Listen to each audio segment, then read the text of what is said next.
Okay, so welcome to what's become an annual thing, our Mathematics and Computer Science Petersheim Day.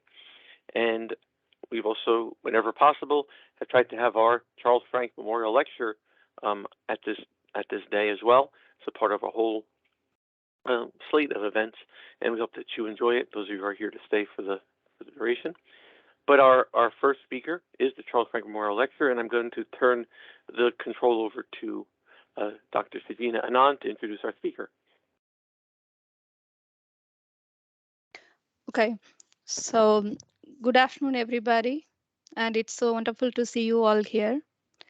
And now we are going to have this session on cybersecurity overview with NIST framework and career opportunities in cybersecurity by our guest speaker, Gurdeep Kaur, for the next 60 minutes. So to give a quick introduction about Gurdeep, Gurdeep Kaur is the Chief Information Security Officer at PSEG, New Jersey. She is responsible for managing enterprise technology cyber risk and cyber compliance. She is an accomplished information security professional with over 20 years of core experience in enterprise IT security management. Prior to PSEG, she has held leadership positions at various firms, such as Director of Information Security at Horizon Blue Cross Blue Shield of New Jersey, Chief Security Architect for AIG, and also Gurdeep served as the founder president of the International Information Systems Security Certification Consortium, also called as ISC Square, and chairperson of ISC Square North American Advisory Council. And also she held a responsibility as a member of Cloud Security Alliance Global Enterprise Advisory Board. So overall, the session will be for next 60 minutes, and Gurdeep will be covering the first 50 minutes, and followed by that, last 10 minutes, we'll have Q&A. So enjoy the session, everybody. And Gurdeep, over to you. Thank you. Thanks, Regina. Thanks, the entire team. And thanks, everyone, for joining this session. And thanks for the wonderful introduction. And I'm so glad that I have been provided with this opportunity to talk to the next generation of the fantastic men and women who will be joining the workforce shortly, or maybe in the next few years. And I would love to see all of you in my world of cybersecurity. So that said, no session is complete without a PowerPoint presentation. So let me just share the deck, and I promise we will not cause death by PowerPoint. All right, I hope you can see the screen. Let me try to put it in the presentation mode if I can.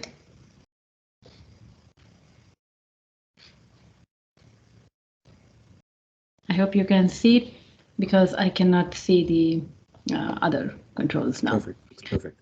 All right, perfect. So I call this, as you see, the title is Cybersecurity Threats, Controls, and Opportunities. So what that means, I think the threats is very obvious. We will talk about that more. Then the controls we put in place to mitigate those threats. What are opportunities? So I generally, have been joking for a while, is there's a lot of job security in cybersecurity. So with all the things going on and not so good, with all we see the news about the data breach or the ransomware attacks or the identity theft and so many other things that happen, and where there is a need to improve the controls, and that's where the opportunities are, where we all can pitch in and help to secure the environment. And when I say environment, it could be a school, it could be a hospital, it could be a bank, it could be a government organization, or it could be PSEG, right? And there is a lot of stuff that go, within this cybersecurity function. And you may have a different background, you may have different kind of interests, but I promise you that if you stick with me here for the next 40 minutes, I will provide you with more insights into whatever your own interests may be. If you have a passion for making this world more secure from the cyber perspective, you will find something that that will be attractive to you from a career perspective. So that said, let's go into the next slide. So, and all of these, bullets, what I've put in here, the bullet items, these are not a comprehensive list. I've just tried to put some of the threats that you have been hearing, that you may have been studying about actually as part of your curriculum, or you may be reading about this in the in the media, or you may be hearing about these in the podcasts and all. So ransomware all over the place, right? And ransomware has different flavors. Ransomware is, it could be something that your data has been encrypted, pay me Bitcoin, and I will release the data. Or I have encrypted your data, and by the way, I have also taken your data. I've stolen your data, and I will publish it unless you pay me Bitcoin. I will cause denial of service, distributed denial of service attacks against you, and I will continue to attack you until you pay me Bitcoin. And I'm using Bitcoin. It could be any other crypto, or it could be any other means of the payment. But the idea is a lot of organizations, a lot of companies, whether they are small, big, they have been, a victim of ransomware. And from the where I am today, from PSEG's perspective, we are part of a critical infrastructure. We supply electricity to the customers in New Jersey, and then also to customers in Long Island. And then we also supply gas. And when I talk about gas, it reminds me of the Colonial Pipeline incident, and that they also became a victim of ransomware, and they paid the ransom, and then FBI recovered the payment. So a lot of interesting things happened there. But the bottom line is that it's not a question of if, it's a question of when.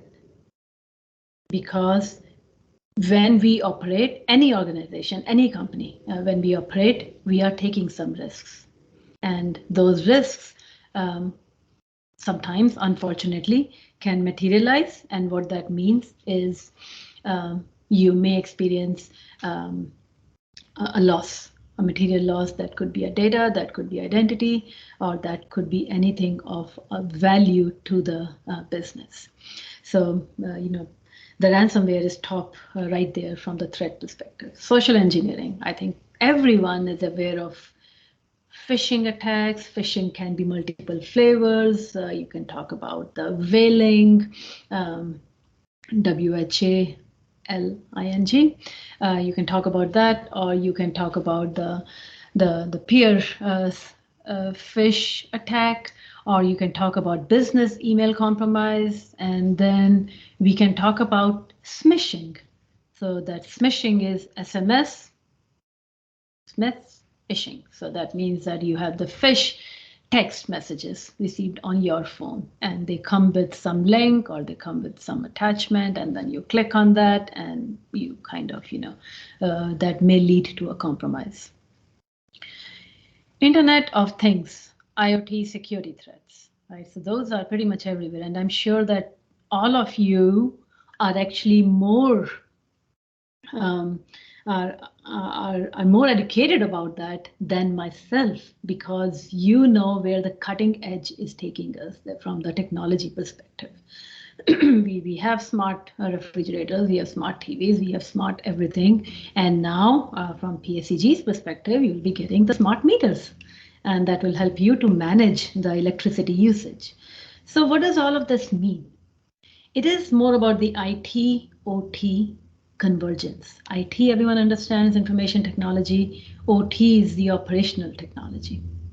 And OT used to sit in its own segregated environment. And OT could be where we are generating electricity, we are controlling electricity. It could be a manufacturing plant where you are, let's say, creating whatever product that may be coming to the market. It could be a car manufacturer, it could be the manufacturer, the chocolates, it could be one of the critical infrastructure in the sense that, hey, the water treatment plants, they may not be manufacturing anything, but you need to make sure that the plant is segregated.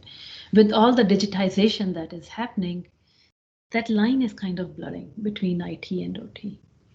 So an attacker or a bad actor who is able to get a foothold into the IT environment because someone clicked on an innocent looking email that turned out to be a phishing email and led to further lateral movement, and that could get into the OT environment. So that's one part of this IoT security threats. And the other part is if the IoT device itself, let's say you have whatever smart things in your home, and the protocols and the IPs and the identity, if those have not been securely configured, then a bad actor can actually make their way into your devices. And if the integration with the backend is not securely architected, it could lead to further compromise. So that's where, today there are billions of IPs or the devices that are connected. And if those are, a portion of those, a big portion of those are the IoT devices and then the smart devices. So those can actually lead to its own, if I may say, category of security threats. Insider threat that has been here since I would say the humanity has been in place, right? But what we have now is very, very sophisticated, right? And whoever you may be trusting within the organization, and they have access to your crown jewels or have access to some data of value to you, and they suddenly are now posing an insider threat. Insider threat could be accidental or it could be intentional. Accidental means it happens, I think, pretty much every day, some part of the world, someplace, that someone sends an email with an attachment of sensitive information to a wrong recipient. So that's the simplest kind of the accidental insider threat. And then the intentional would be someone who gained that employment, who gained that trust, one, maybe with the objective of causing harm, or two, when they joined, they were very happy. Now they are not, disgruntled, and now they want to take revenge. And now they have that position where they may have the privileges, or they may have access to the data otherwise, or they may know some proprietary information that could be used against the organization if it is shared with the bad actors. Supply chain compromise, I think we hear it all the time now. This was not the recent, but the most prominent one is the SolarWinds, where the bad actor is able to inject their bad code within that digital supply chain, and now that reaches the customer assumes, trusts, this is coming from a trusted source, that is a vendor, that is a SolarWinds, but in effect it was not. That bad piece of code had actually been interjected, and the consumers, the customers, deployed it, and then it started doing all the things that are covered actually by even the advanced persistent threat. The bad actor is now inside your environment, and they are collecting the information. They are able to move laterally into your organization, and they wait for the right moment or the right time, and then they can cause one of those attacks, whether that's the ransomware, that's a data exfiltration, or that is the encryption, whatever their chosen, if I may say, objective is. And artificial intelligence threats. Anyone? Deepfakes, right? So as we we all know that all of these technologies, the AI, the machine learning, and then the automation, the RPAs, all of those things that can be all used and should be used for the good, but the bad side also has access to all of those tools and technologies. So they will be leveraging, they have been leveraging this to cause harm or actually materialize those threats against the company, the targeted organization, or the targeted. It could be even the state-sponsored kind of attacks, and those are primarily the APTs are state-sponsored kind of attacks or threats, and the deep fakes are also somehow fitting in that category because they lead to further to the misinformation and the things that can actually threaten the fabric of the society. So all in all, I would say if I had to put a tagline here or the takeaway, this is not all technology. We are not doing to protect one system or a server or an application. What we are doing, these threats are against our communities. These threats are against our own nation or our own state or the broader world, right? So we should not be thinking in terms of the technology. Technology is the easiest part, but these can disrupt the how the citizens actually are able to lead a peaceful life that has a high, if I may say, the quality of life there. So these are important. So when you think about these threats, please don't think about these threats from the perspective of technology, but think about these more from how they impact day-to-day life. Right, moving on to the next one. So I did not put the controls in here. So you remember the first slide said threats, controls, and opportunities. Because the controls, I don't want to give you a set of, hey, these are the 10 controls. Because I want to provide a holistic kind of awareness around the frameworks. And there are multiple frameworks. So this is not a promotion of any specific framework, but what I have found with my own the industry experience, the cybersecurity framework, it actually does a couple of things. It helps to manage, it helps organizations to manage the cybersecurity risk.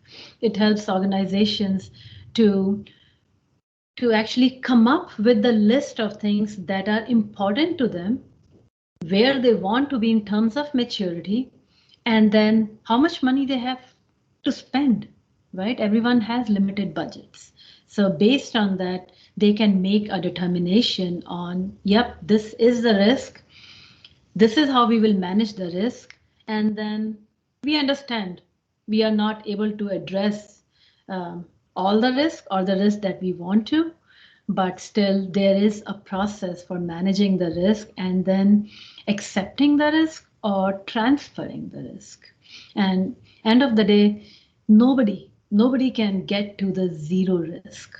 There is always some risk, residual risk that we may call, and nothing in this world is 100% secure. There are always going to be some gaps that will cause some risk. So this cybersecurity framework actually makes it simpler from that perspective, because it helps businesses understand it in an easier language, in a consistent kind of taxonomy, and it provides value. Even if you may be a big bank running a fairly mature program, or you may be a small organization that is just starting, that I don't know what do I do about the cybersecurity. So you could be that kind of, you might be running that kind of shop, or you may be one of the government organizations. And by the way, it is mandatory. The NIST CSF implementation is mandatory for the US federal government agencies. It's voluntary for everyone else, but so many of us are seeing so much value provided by this framework that it has also now been, I would say, tied and can help with raising more awareness on what kind of skill set is required to drive the cybersecurity program, to address the cybersecurity risk, to prevent or manage those cybersecurity threats.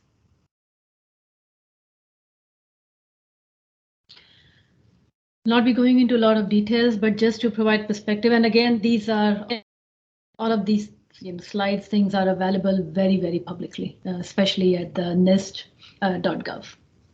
So the core profiles, implementation tiers, the idea is that, hey, you understand what your core looks like. You understand which maturity tier you want to be, and then you understand what is your budget, what is your roadmap, where are you today from the tier perspective, and that tier is from 1 to 4, and where do you want to be from the maturity tier perspective, and how much money you have to, you have got to spend for that. And that money is not just, again, for the technology, for the people and the processes. So it's people, process, technology. Technology, I generally say it's the easier part. It could be one of those shiny toys, but people and process is definitely where we need to focus on and invest on. And what better place to talk about this than right here with the next generation of the workforce that will form that people pillar and make it stronger. Right? Functions, categories. So I will spend a little bit of time here because this is going to help you think more in terms of what can you do in the cybersecurity function as overall, and what you may find interesting in here. So before I get into that, so let's see the 5 functions, right? Identify. What do you want to protect?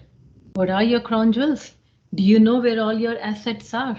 What is your business vision, mission? What are your policies, standards, instructions? What is the risk? Have you done the assessment? Let's do the assessment. And then what is your strategy to manage the risk? How does your supply chain look like? Hardware supply chain as well as a software, the digital supply chain.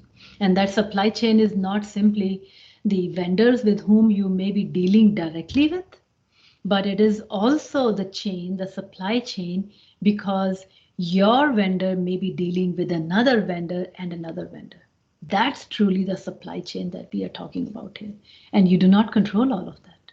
So how do you manage that risk? What controls you put in place so that if the fourth party, and when I say fourth party, the third party is your vendor, and then the vendor's partner, if unfortunately they get compromised, then how can you prevent that attack from actually moving into your environment? How can you prevent that from happening? So those are things that are covered with the identify, where you know everything about your organization, your partners, and all the other factors that can influence your business operations. Now, once you identify all of that, now how do I protect, right? And that protection, so there are, 5 functions, there are, I think 22 categories, and then there are 100, I think, subcategories as well.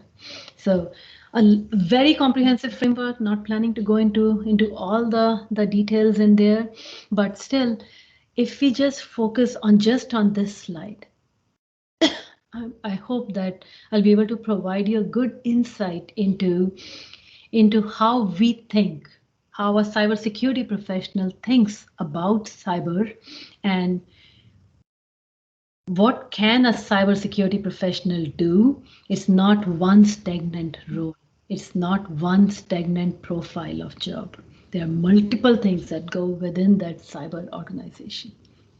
So coming back to that function for the protect. So now I know my assets, now I know my partners, now I have an idea of the risk, I know my company's mission, of course. How do I protect all of that? So we start with the identity. So, and you also see the data security. Sometimes I joke that if data is the king today, then identity is the queen. Or you could go the other way.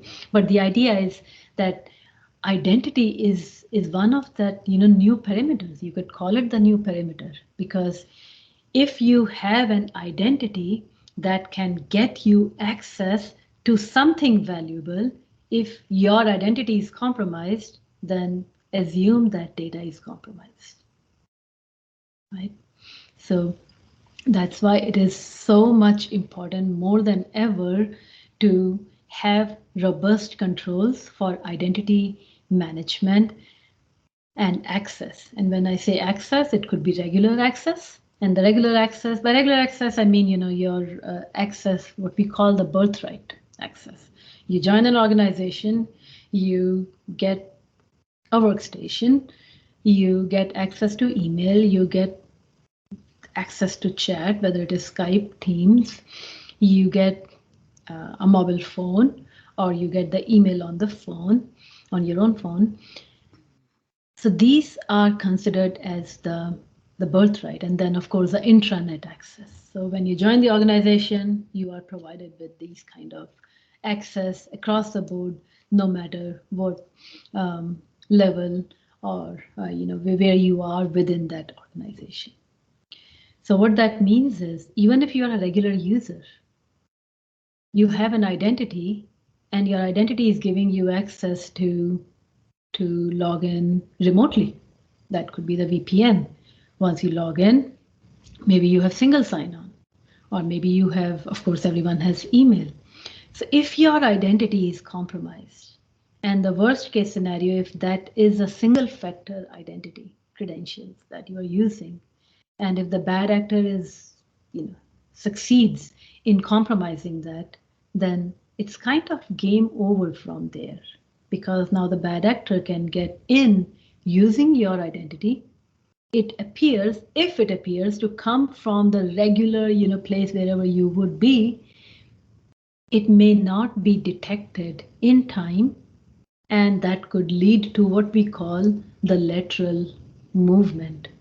Or if someone is at such a high position that the regular access, even if they had the regular digital identity, it gives them access to sensitive information by default.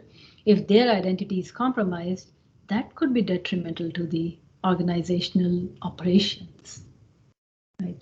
So everyone here, I'm pretty sure, has heard of and religiously follow the multi-factor authentication, right? So I'm sure that for your banking app, you have the Face ID recognition, and then you have the text code that you get. And again, I fully understand even the text can be compromised. Anyone heard of SIM swap? But still, you have to have those controls, as many layers of controls as you can. And that's what we do from the organizational perspective, right? Where your identity is managed. We know if you are part of the organization, you have that access. If tomorrow you leave the organization, then automatically your identity should be deactivated, your access should be revoked. Within the protect function, you will find awareness and training. And that's something that is very powerful. It may not require, like someone who is a professional who is focused on cyber awareness and training may not be coming with that kind of experience from the capture the flag or pen testing or forensics and all of that, but they understand how people behave, how people react, how people respond, and they can provide a very powerful connection in terms of protecting the assets. And protecting the assets, our biggest, the strongest asset is our people, right? So if we are able to train them well and make them fully aware of all the cyber whatever stuff is in a simple, easy to digest manner that they can absorb and they can make it part of their daily life. And that is not just for the work life, but also the personal life. That just makes the job of a cyber professional so much the easier. Someone who is a cyber professional who is, cyber analyst or a cyber threat analyst or a cyber response analyst, the incident responder and all. So awareness and training is very, very important. Data security, I talked about earlier that, hey, you need to keep your data secure. You have to put the controls in place, whether the controls are managing the access to the data, monitoring the movement of the data, and that would be the data loss prevention or the data exfiltration. And then the protection, the procedures and all, policies, procedures is so important. And if you are good at reading the policies or coming up or have an interest in the policy making, this may be the role for you. And then, the maintenance, and from the IT or OT perspective, protective technology are all the tools, all the technologies that we use. That could be antivirus, that could be the email security, that could be the endpoint detection and response, or so many other technologies that we may use. Then we come to the function detect. We try to protect, things happen, we still could not protect everything, and we now see the anomalies and we see the events and we are monitoring for those events. And we have the processes in place to detect those anomalies. And that can be, again, a powerful technique to actually, if we detect in time, we respond in time, then we may be able to just prevent that attack from materializing, right? And when we are in the respond function, if we have detect something, then we are now going to respond to it. So how are we planning for it? Who is in charge of the communications? Then the cyber team is conducting the analysis. If we have found something bad that already happened, how are we mitigating that? And end of it, all the gaps that we identified while we were responding, and the gaps could be in terms of response, could be in terms of detection or protection or identification, then we call that the improvements or the lessons learned. So it becomes a continuous cycle, right? And if the worst case scenario, the event, the incident actually led to a disruption in your business operations, then how are we recovering? Because people generally, that's a human tendency that, oh, this will not happen to us. But we know it can happen. It's not a question of if, but when. So if and when that happens, then, and if it's a worst case scenario that we lose, there is a disruption in the business operations, then do we have a good business continuity plan? Do we have a disaster recovery plan? Who all are engaged in that? And how can we do incremental kind of recovery? And then all said and done, what are the improvements that we need to make that continuous cycle? And how do we communicate? And those communications at both the places in respond and recover are for internal as well as external. right? So you don't want this to be all over the Twitter if you are dealing with an incident in your organization. Right? So those are, the functions and categories of CSF, and I wanted to spend some good time on this because I think this should give you an idea of what all goes within the cyber security function in any organization. Now we go to the opportunities. We talked about threats, controls, now the opportunities, right? So, and you can Google, the NICE workforce. It is very detailed, and you may not be able to relate with everything right there. So what I tried to do, and again, this is material is also available publicly. What this provides is how we map the 5 functions of the NIST cybersecurity framework and come up with the roles.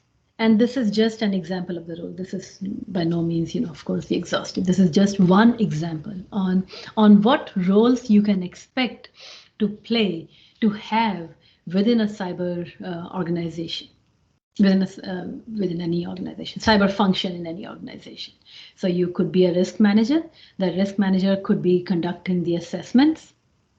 You could be, you could do the assessments for the protection technologies that any organization may have in place.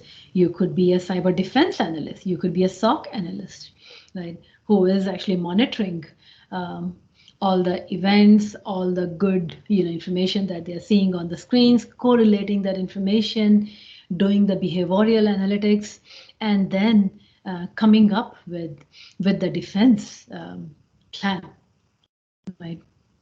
So these roles will require, the cyber defense analyst may require a lot of technology, hands-on, tools-based experience or expertise. And that, of course, as you continue to work, you will be able to get a lot of that. And there is so much going on. There is so much, it's evolving so much. So many capabilities and tools that are now available that are being used by all the cyber functions, across the organizations. But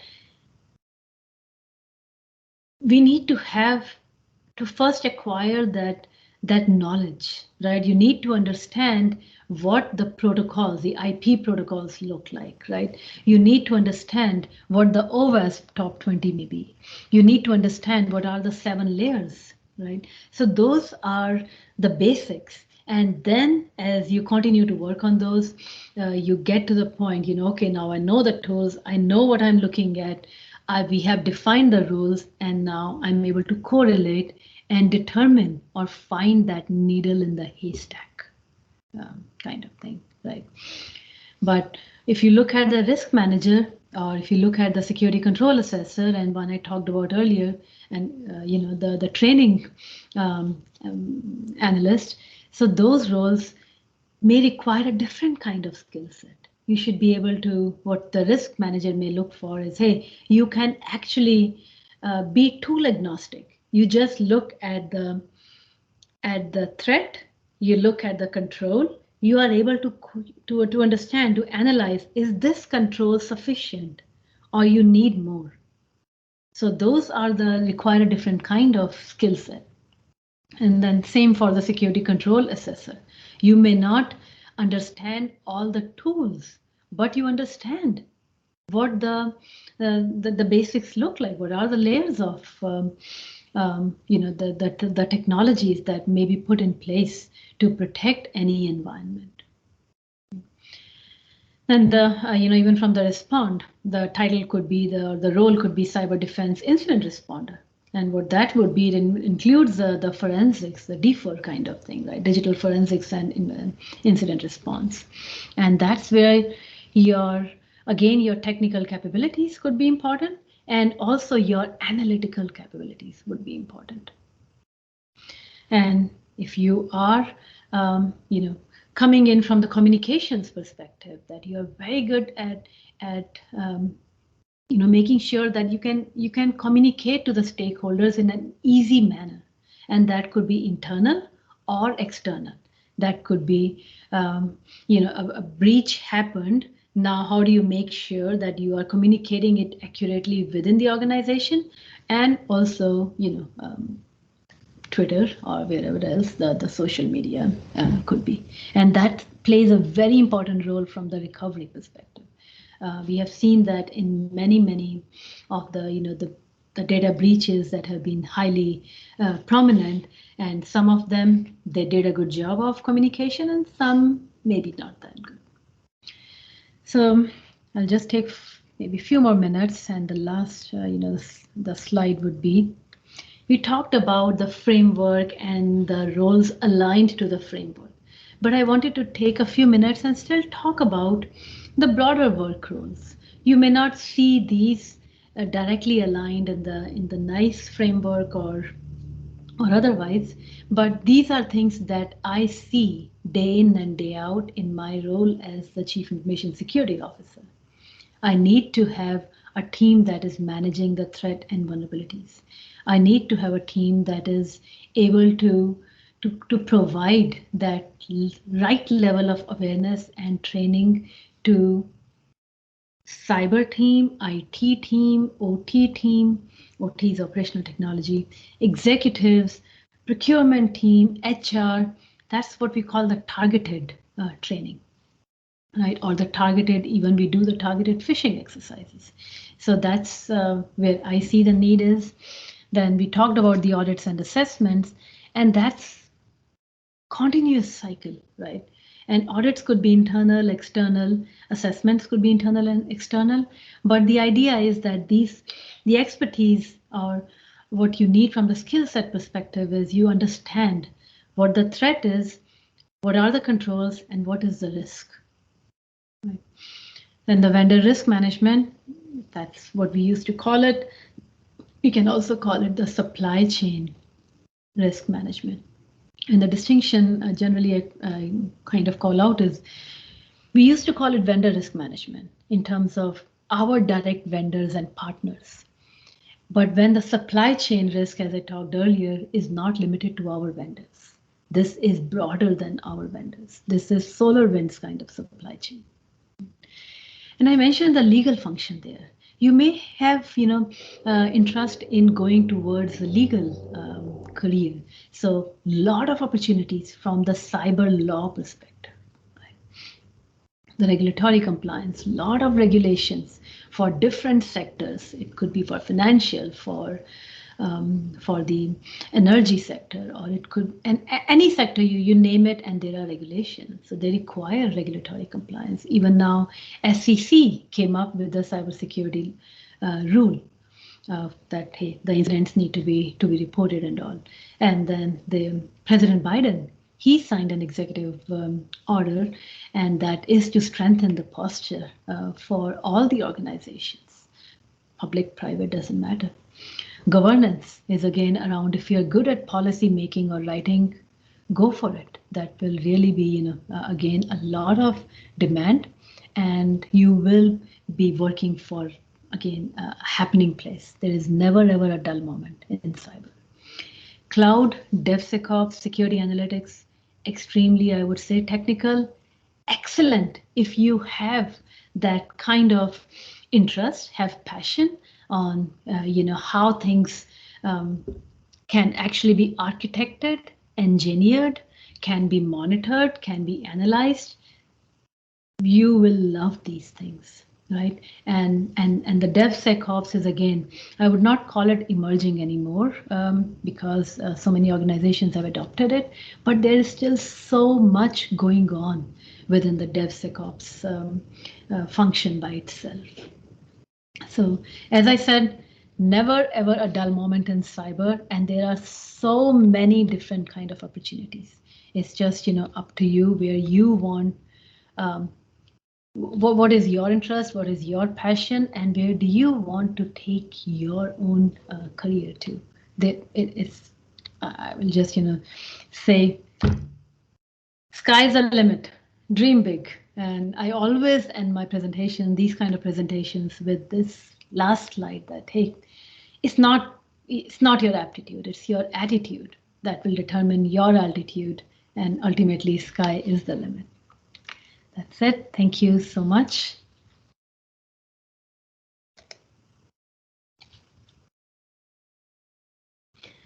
I hope you enjoyed the session, and I'll take any questions. Yeah, thank you, Gurdeep. There is a question from Dr. Marco. He's a senior professor in our department. The question is, like several times during your talk, you use the expression, your technical abilities, expertise will be important. Please describe the technical abilities that are needed. This is a question from him. So when I say technical abilities, so again, I want to be very clear.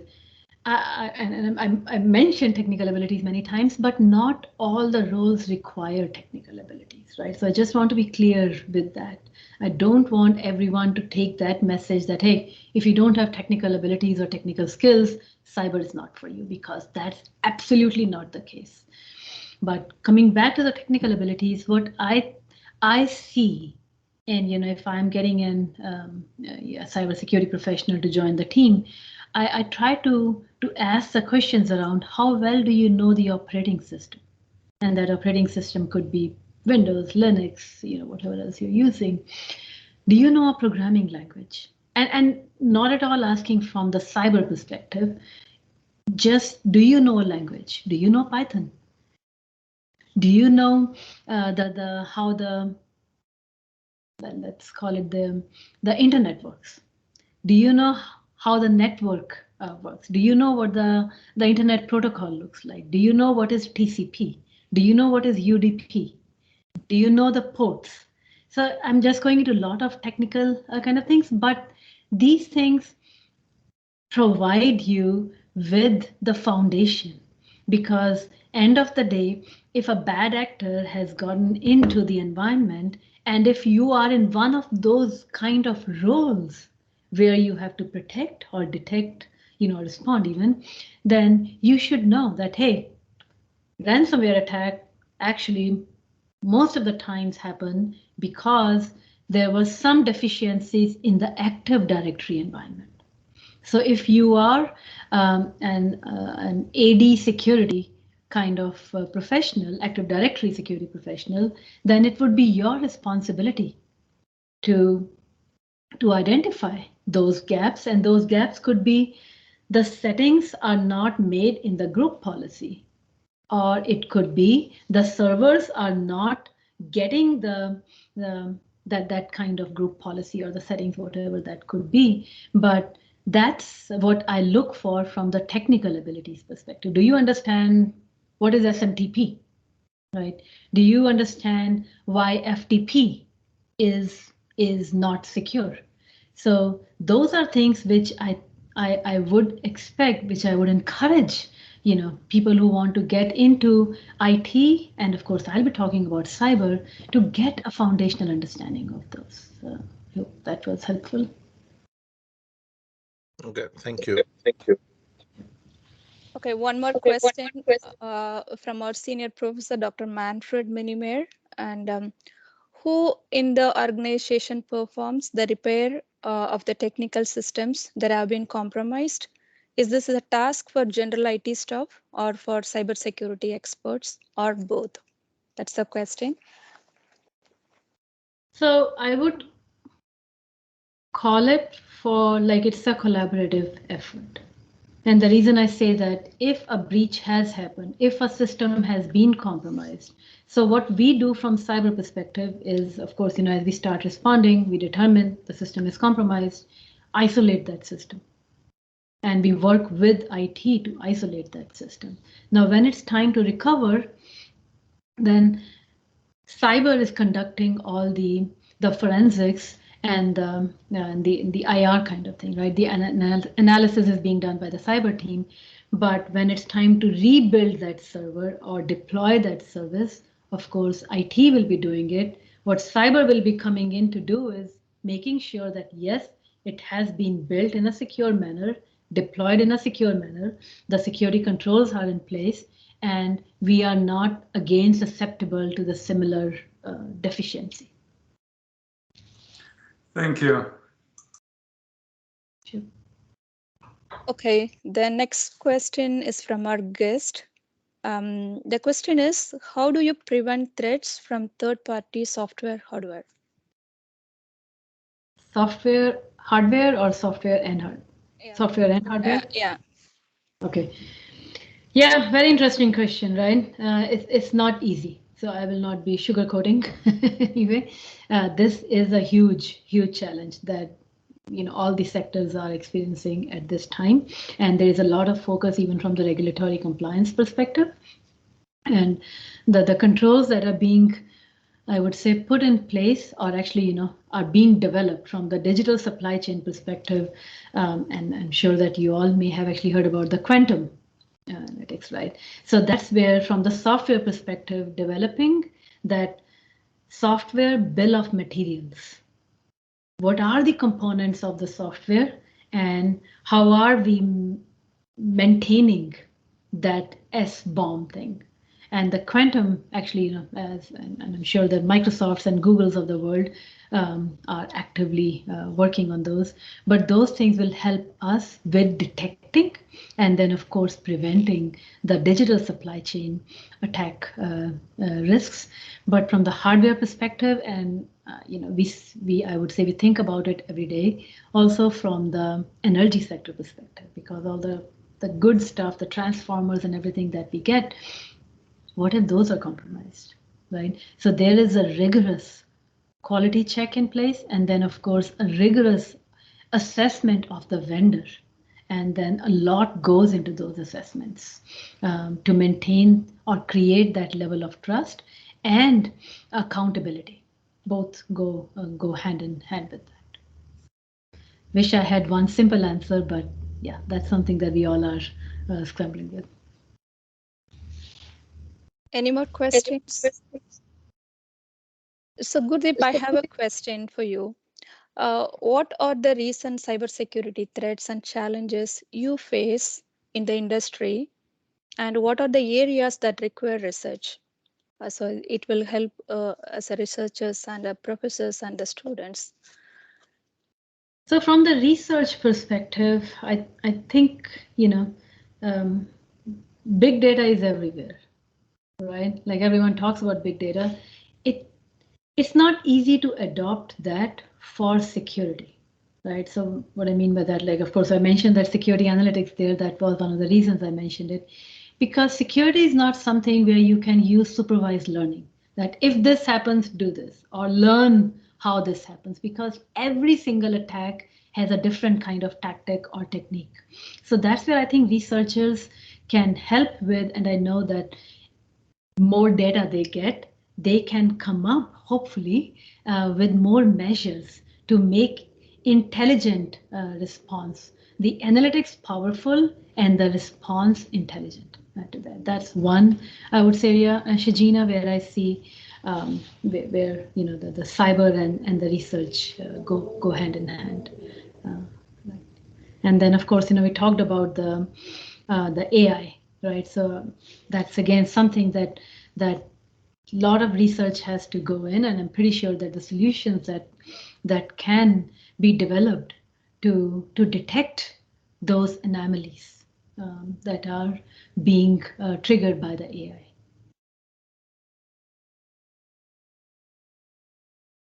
Okay, thank you, Gurdeep. I think we have received one more question from our senior professor. Setting up a fake virtual machine to trap an intruder done by some organizations, example is given. Value of this for detection commands. Yeah, so this is what we call the honeypots, or what we call the deception. Like the next, actually, the phase, the evolution is the deception technologies, right?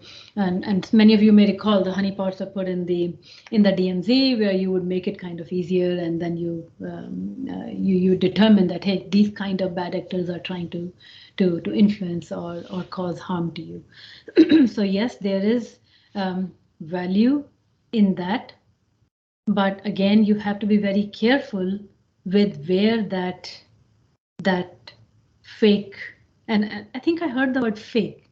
So what do you mean by fake virtual machine? I'm still assuming that it is a legitimate virtual machine, but it is a non-prod or non, kind of, or lack of any better word, a test system, fully isolated. If that is the case, then yes, that can provide value. But if it is fully isolated, then how does the attacker compromise it? So a lot of things go into that. We could use network segmentation, right? Where, because the idea is you want to identify the bad actors or detect those in time. At the same time, or actually even more important, you want to stop that movement right there. You don't want the bleeding to go any further. So with that, the balance has to be maintained, and these deception technologies actually can help with that, with determining, hey, where is, if there are any bad actors that may or may not be already in the environment, how can we prevent them from moving to the next step? Or how can we kind of entice them, lack of any better word, and then stop that gap right there. Okay. Thank you, Gurdeep. Any more questions? Okay, I think we are running out of time. And on behalf of the Department of Mathematics and Computer Science, I would like to thank you, Gurdeep Kaur, for taking your time from your busy schedule and accepting our invite. I know how busy you are. So the perspective you gave were very helpful, and I'm sure would help our researchers and students. And thank you once again for the support. And definitely, we would like to continue the great partnership we have. Thank you, Dr. JT. Yeah, yes, thank you very much for a very interesting and enlightening talk. I'm going to stop the recording now so then we can move on.